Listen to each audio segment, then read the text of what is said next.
I settled down in Canada a few years ago. At first, I used to follow the map here. Now I am used to the roads. I am used to. එක හා සමාන වාක්‍ය ඛණ්ඩ දෙකකින් අදහස් කරන්නේ එකම අදහසද අදහස් දෙකක්ද? අද අපි කතා කරමු ඒ ගැන. සුබ දවසක් කියලා පිළිගන්නවා ඉංග්‍රීසි ඉගෙන ගන්න ආස ඔයාලා හැමෝම. අපි අර කලින් විස්තරේම උදාහරණයට ගමු. මෙතන මේ කතා කරන්නේ පිටරට පදිංචියට ගියපු කෙනෙක්නේ. බලන්න එයාගේ පළවෙනි ප්‍රකාශය I used to follow the map. මම සිතියම අනුගමනය කිරීමට පුරුදු වී සිටියා. පදිංචි වෙලා ටික කාලයක් යනකම් Tamanට යන්න ඕනේ තැන් හරියටම අඳුරගන්න, හරියටම නිශ්චය කරගන්න මැප් එක ෆලෝ කරන්න පුරුදු වෙලා ඉඳලා තියෙනවා. නමුත් ඔහු තවදුරටත් මේ පුරුද්ද තුල නිරත වෙන්නේ නැහැ. බලන්න දෙවනි වාක්‍ය I am used to the roads. මට දැන් පාරවල් පුරුදුයි. වාක්‍ය නිර්මාණයේ ලොකු වෙනසක් නැති වුණාට වාක්‍ය දෙකෙන් ගම්‍යමාන වෙන්නේ අදහස් දෙකක්. අපි පළවෙනි වාක්‍ය අරගෙන බලමු. මේකෙන් සඳහන් කරන්නේ අතීත පුරුද්දක්. අන්න ඒ විදිහට අපිට යම්කිසි දෙයක් සම්බන්ධයෙන් අපේ අතීත පුරුද්දක් සඳහන් කිරීමට අවශ්‍ය වුණාම මේ used to කියන phrase එක අපිට භාවිතයට ගන්න පුළුවන්. අතීත පුරුද්දක් පමණක් නෙමෙයි. අපිට අතීතයේදී අපි ලබා තිබුණු යම්කිසි තත්වයක් සම්බන්ධයෙන් සඳහන් කිරීමේදී අපිට මේ used to කියන phrase එක භාවිතයට ගන්න පුළුවන්. අපි ඒ ගැන ඉදිරි උදාහරණ තුලින් සාකච්ඡා කරමු. මේ වාක්‍යයේදී සඳහන් වෙන්නේ පුරුද්දක්. පුරුද්දක් වශයෙන් මැප් එක ෆලෝ කරා. අපි දැන් හරියටම බලමු මේ වාක්‍ය නිර්මාණය කරන ස්ට්‍රක්චර් එක මොන වගේද කියලා. පළවෙනියටම සබ්ජෙක්ට් එක ක්‍රියාව කරනු ලබන පුද්ගලයා මේ වාක්‍යයට අනුව I මම ඊට පස්සේ used to use විතරක් නෙමේ අගට D එකතු වෙන්න ඕන. ඊට පස්සේ verb එක base form එකෙන්. මොකක්ද මේ base form එක කියලා කියන්නේ? ඉංග්‍රීසි භාෂාවේදී ක්‍රියාපදයේ තුන් ආකාරයකට වර්ග කරනවා present tense, past tense සහ past participle කියලා. එතකොට base form එක කියලා කියන්නේ present tense වලදී අපි භාවිතා කරන form එක. මේ වාක්‍යයට අනුව follow තමයි මෙතෙන්ට දෙන්න ඕනේ නිවැරදි verb form එක. හරි, ඒ අතීත පුරුද්දක්නේ. අපිට දැන් පුරුදු දෙයක් ගැන සඳහන් කිරීමේදී අපි කොහොමද වාක්‍ය ගලපගන්නේ? මේ වාක්‍ය බලන්න I am used to the roads. මට දැන් පාරවල් පුරුදුයි. මෙන්න මේ විදිහට අපිට පුරුදු දේවල් ගැන සඳහන් කිරීමේදී නැත්නම් අපිට සාමාන්‍යකරණය වෙලා තියෙන දේවල් ගැන සඳහන් කරද්දී අපි used to භාවිතා කරලා වාක්‍ය නිර්මාණය කරන්නේ මෙන්න මේ විදිහට. කලින් වාක්‍යයට වඩා පොඩි වෙනසක් තියෙනවා. අපි ස්ට්‍රක්චර් එක අරගෙන බලමු. පළවෙනියට සබ්ජෙක්ට් එක ක්‍රියාව කරනු ලබන පුද්ගලයා ඊට පස්සේ be verb එක යෙදෙන්න ඕන. මොනවද මේ be verbs? I සඳහා am, you, we, they වගේ බහුවචන සඳහා are, ඒ වගේම he, she වගේ ඒකවචන සඳහා is විදිහට be verbs වර්ග වෙනවා. ඒක අනිවාර්යයෙන්ම යෙදෙන්න ඕන.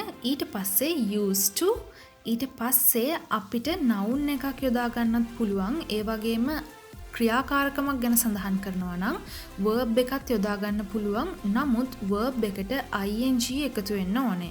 ing form එකකින් verb එක තියෙන්න ඕනේ. මෙන්න මේ වාක්‍යයේ the roads කියන noun එක තමයි තියෙන්නේ. අපි verb එකත් එක්ක ing යෙදිලා තියෙන උදාහරණ වාක්‍යයක් ඉදිරියට සාකච්ඡා කරමු. අපි ඉස්සරෝම බලමු අතීත පුරුදු ගැන සඳහන් කිරීමේදී මේ used to වාක්‍ය අතරට යොදාගන්නේ කොහොමද කියලා. ඒ වගේම මෙන්න මේ දෙත් අමතක කරන්න එපා. මේවා අනිවාර්යයෙන්ම past habits වෙන්න ඕනේ. ඒ කියන්නේ වර්තමානයේ තුල ඔබ තවදුරටත් සිදු කරන්නේ නැහැ මේ ක්‍රියාකාරකම්. හරි, අපි උදාහරණ බලමු. I used to play cricket with my friends. මම මගේ යහළුවන් සමග ක්‍රිකට් සෙල්ලම් කිරීමට පුරුදු වී සිටියා. ස්ට්‍රක්චර් එක අනුව පළවෙනියටම සබ්ජෙක්ට් එක I, ඊට පස්සේ used to, ඊට පස්සේ verb එක present tense වලින් තියෙනවා play.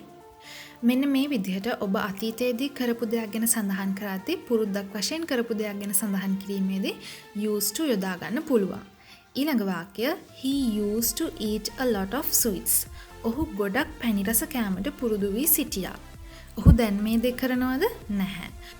මෙන්න මේ ආකාරයට used to භාවිතා කළ වාක්‍ය නිර්මාණය වෙලා තියෙනවා දැක්කොත් ඒකෙන් අපි තේරුම් ගන්න ඕනේ මේ ක්‍රියාකාරකම් අතීතයේදී කරනු ලබන පුරුදු බව.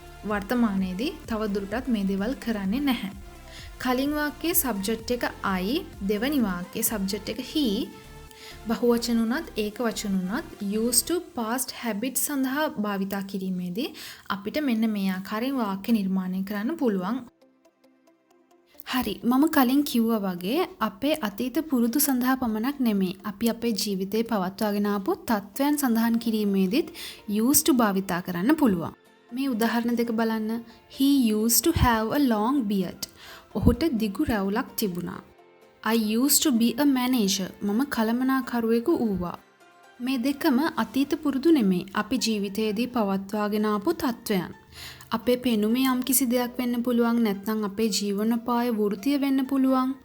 අන්න ඒ වගේ වර්තමානයේට තවදුරටත් වළංගු නොවන අතීතයේදී අපි පවත්වනු ලැබූ තත්වයන් සඳහන් කිරීමේදීත් අපිට මේ used to කියන phrase එක භාවිතා කරන්න පුළුවන්. ඒ අනුව පළවෙනි උදාහරණය කියන්නේ he used to have a long beard. ඔහුට දිගු රැවුලක් ඉස්සර තිබුණා දැන් නැහැ. දෙවැනි උදාහරණය I used to be a manager. මම කළමනාකරුවෙකු වූවා. නමුත් ඒක මගේ පරණ රැකියාව. මම තවදුරටත් ඒ රැකියාවේ නිරත වෙන්නේ නැහැ.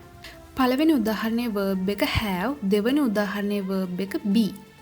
හරි, දැන් අපි බලමු මේ used to කියන phrase එකෙන් negative වාක්‍ය නිර්මාණය කරන්නේ කොහොමද කියලා.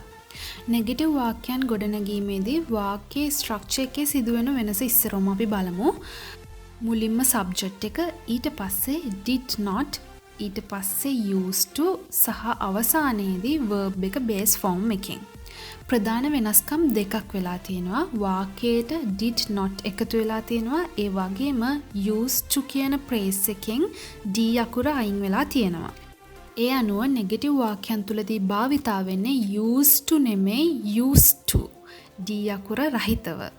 මොකද මෙතනදී අපි did not කියන උපකාරක පදේ භාවිතා කරන නිසා අපිට මෙතන used to කියලා සඳහන් කරන්න පුළුවන්. සාමාන්‍යයෙන් අතීත කාලයට අයත් නෙගටිව් වාක්‍ය නිර්මාණය කිරීමේදීත් මෙන්න මේ විදිහටනේ භාවිතා වෙන්නේ. දැන් අපි මේකට අදාළ උදාහරණ විමසලා බලමු. He did not used to get up early. ඔහු වේලාසනින් අවදි වීමට පුරුදු වී සිටියේ නැහැ. subject එක he, ඊට පස්සේ did not එකතු වෙලා තියෙනවා. මොකද අපිට කියන්න ඕනේ පුරුදු වී සිටියේ නැහැ කියලා. ඊට පස්සේ used to d අකුර රහිතව, ඊට පස්සේ get up කියන verb එක යෙදিলা තියෙනවා අවදි වීමට කියන අදහස ගෙන දෙන්න. මෙන්න මේ ආකාරයෙන් තමයි අතීත පුරුදු ගැන සඳහන් කිරීමේ negative වාක්‍යයන් නිර්මාණය වෙන්න ඕන. ඊළඟ උදාහරණේ they did not used to buy goods from supermarkets. ඔවුන් සුපිරි වෙළඳසැල් වලින් භාණ්ඩ මිලදී ගැනීමට පුරුදු වී සිටියේ නැහැ. they තමයි subject එක. ඊට පස්සේ did not යෙදিলা තියෙනවා. ඊට පස්සේ used to buy මිලදී ගන්නවා කියන verb එක. අපිට මෙතනදී did not කියලා වාක්‍ය දෙකේම සඳහන් කරලා තිබ්බට didn't කියලා මේක කෙටි කරලා වාක්‍යවල සඳහන් කරන්න, ලියන්න කියන්න හැකියාව තියෙනවා. අපි මෙතෙක් වෙලා සාකච්ඡා කරේ අතීත පුරුදු වලට නැත්නම් අතීතයේදී අපි පවත්වාගෙන ආපු තත්වයන්ට අදාළව අපි used to භාවිතා කරන ආකාරය. දැන් අපි බලමු වර්තමානයේදී අපි පුරුදු පුහුණු කරලා තියෙන අපිට ජීවිතයේදී සාමාන්‍යකරණය වෙලා තියෙන දේවල් ගැන කතා කරද්දී මේ used to භාවිතා කරන ආකාරය. මම කලින් සඳහන් කරපු ආකාරයට වර්තමානයේ අපි පුරුදු පුහුණු කරලා තියෙන දේවල් ගැන සඳහන් කරද්දී subject එකත් used to කියන phrase එකත් අතර මැදට be verb එක එකතු වෙනවා. ඒ කියන්නේ subject එකට අදාළ be verb එක තමයි එකතු වෙන්න ඕනේ. I සඳහා am, you, we, they සඳහා are සහ he, she සඳහා is භාවිතා කරන්නත් ඕන.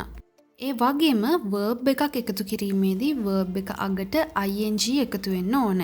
ඊට අමතරව අපිට noun එකක් සඳහන් කරන්නත් පුළුවන්.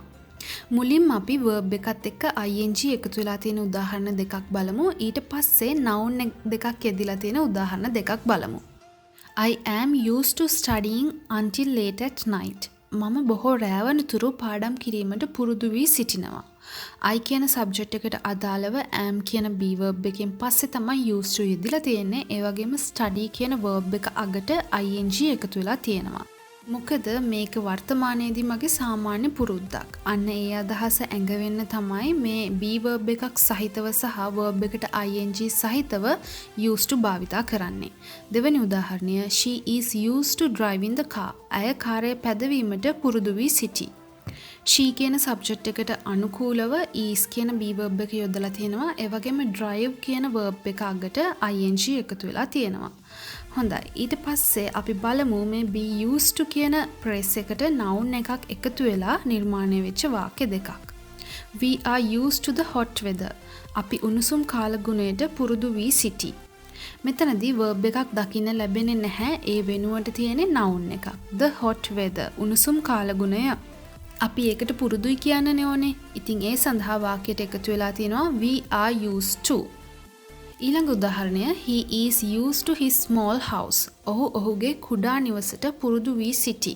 මෙතනත් noun එකක් තියෙනවා. noun එක තමයි his small house. ඔහු ලොකු ගෙයක් ගැන worry වෙන්නේ නැහැ. ඔහුගේ කුඩා නිවසට පුරුදු වෙලා ඉන්නවා කියන්නනේ අපිට ඕන. ඒ සඳහා සබ්ජෙක්ට් එකට ගැලපෙන be verb එකත් සහිතව අපිට මේ විදිහට වාක්‍ය නිර්මාණය කරන්න පුළුවන්. He is used to his small house. දැන් අපි බලමු මේ වර්තමාන කාලයේදී අපි පුරුදු පුහුණු කරලා තියෙන දේවල්, සාමාන්‍යකරණය වෙලා තියෙන දේවල් ගැන සඳහන් කිරීමේදී අපිට නෙගටිව් වාක්‍ය රටාවකුත් අනුගමනය කරන්න පුළුවන් පුරුදු නැති දේවල් ගැන කියන්න. ඉතින් වාක්‍යයට නැත අර්ථය ගැන්වීම සඳහා be verb එකට not එකතු කරන්න ඕන. ඒක තමයි සිදුවන වෙනස. ඒ අනුව මුලින්ම සබ්ජෙක්ට් එක ඊට පස්සේ be සමග not, ඒ කියන්නේ am not, is not, නැත්නම් are not, ඊට පස්සේ used to d සමග යොදන්න ඕන. ඊට පස්සේ verb එකත් එක්ක ing හෝ noun එකක් අපිට යොදන්න පුළුවන්. පළවෙනි උදාහරණය she is not used to wearing sarees. ඇයට සාරි ඇඳීම පුරුදු නැත. she කියන ඒකවචන කර්තෘගෙන් පස්සේ is not එකතු වෙලා තියෙනවා. ඊට පස්සේ තමයි used to එකතු වෙලා තියෙන්නේ. මෙතන verb එක where, ඒකට ing එකතු වෙලා තියෙනවා. මොකද අපි කතා කරන්නේ මේ වර්තමානයේ පවතින තත්ත්වයක් පිළිබඳව නිසා. ඊළඟ එක they are not used to another language. ඔවුන්ට වෙනත් භාෂාවක් පුරුදු නැත. they කියන සබ්ජෙක්ට් එකෙන් පස්සේ are not එකතු වෙලා තියෙනවා. ඊට පස්සේ තමයි used to එකතු වෙලා තියෙන්නේ. මෙතන තියෙන්නේ verb එකක් නෙමෙයි noun එකක්. another language, වෙනත් භාෂාවක්. මේ be used to අපිට වෙනත් tenses සමග ගලපලත් කියන්න පුළුවන්. ඒ වගේම මේ used to භාවිතයේ තව ටිකක් සංකීර්ණ අවස්ථා තියෙනවා. අද ඒ ගැන සාකච්ඡා කරන්න බලාපොරොත්තු වෙන්නේ නැහැ. මේ ප්‍රධාන අවස්ථා දෙක පමණක් හිතට ගන්න, මතක තියාගන්න. හැමදේම එකවර මතක තියාගන්න අමාරු නිසා මේ විදිහට කොටස් වශයෙන් ඉගෙන ගන්න එක තමයි වඩාත් ඵලදායී වෙන්නේ. ඉතින් මම හිතනවා අද මේ උගන්වපු ලෙසන් එක ඔයාලට පැහැදිලි ඇති කියලා. ඔයාලගේ ඉංග්‍රීසි දැනුමට අලුත් දෙයක් එකතු වුණා නම් වීඩියෝ එක අනිවාර්යෙන් ලයික් කරන්න. ඒ වගේම ඔයාලගේ යාළුවන්ට, සහෝදර සහෝදරියන්ටත් බලන්න, වීඩියෝ එක ෂෙයා කරන්න. channel එක තාමත් subscribe නොකරපු වීව කෙනෙක් නම් channel එක අනිවාර්යෙන්ම subscribe කරන්න. මේ වගේ පාඩම් ඉස්සරහටත් අනිවාර්යෙන්ම මිස් කරගන්න නැතුව බලන්න. එහෙනම් නැවතත් අලුත් වීඩියෝ එකකින් හමු වෙමු. මෙතෙක් වේලාවක් වීඩියෝ එකත් එක්ක රැඳිලා හිටියට ගොඩාක් ස්තුතියි.